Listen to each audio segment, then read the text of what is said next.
জামালপুরের জলবায়ু পরিবর্তনের প্রভাব সবচেয়ে বেশি অনুভূত হয় মানুষের দৈনন্দিন জীবনে।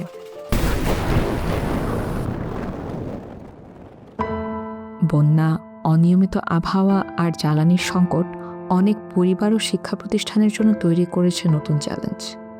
এই পরিস্থিতির প্রভাব সবচেয়ে বেশি পড়ে নারীদের ওপর, যাদের প্রতিদিনের কাজ আরও কঠিন হয়ে ওঠে। দেওয়ানগঞ্জে পরিবারগুলোর জন্য স্থাপন করা হয়েছে বন্ধু চুলা, যা কম জ্বালানিতে, কম ধোঁয়ায় রান্নার সুযোগ তৈরি করছে।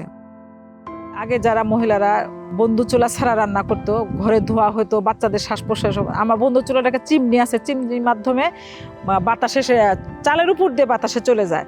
এর জন্য ঘরে কোনো ধোয়া হয় না, শ্বাসকষ্ট হয় না এবং সময় খুব কম লাগে।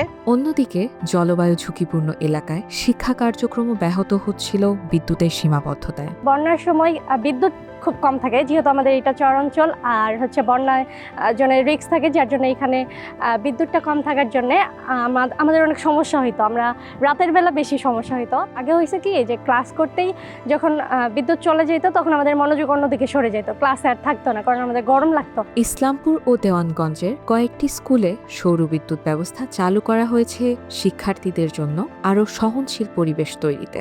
সোলার প্রকল্পটি আমাদের এখানে দেওয়ার ফলে আমাদের প্রতিষ্ঠানের জন্য অনেক ভালো হয়েছে এবং এই এলাকার জন্য, এলাকার যারা আশ্রয়ে থাকেন বন্যার সময়, তাদের জন্য একটা সুবিধা হয়েছে। সোলারটা এখানে নিত্য প্রয়োজনীয় এবং ভালো কাজ হয়েছে। সোলার পয়েন্টের জন্য ছাত্রছাত্রী ওখানে ভিতরে আলো পায় এবং গরমের সময় ফ্যান চালাইতে পারে, এতে করে সুবিধা হয়েছে।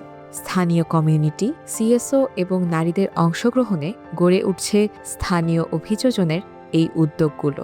আমার মতো আমার এলাকায় আরও 9 জন সদস্য আছে। আমরা একটা নেটওয়ার্ক, এই জন্য আমরা এই নেটওয়ার্কের মাধ্যমে আমাদের দেওয়ানগঞ্জ এরিয়াটাকে নিয়ে আমরা কাজ করতেছি। 24 বছর হাতে আমি এদের নারী নিয়ে কাজ করি। আবার এদের বন্যার সময়ও তাদেরকে সহযোগিতা করি, যে কিভাবে শুকনা খাবার আহা নেকবো, লাকড়ি কিভাবে ব্যবস্থা করা নেকবো, ওষুধপত্র, স্যালাইন কিভাবে আহা নেকবো। আমি এভাবে সবাইকে আর কি সহযোগিতা করি।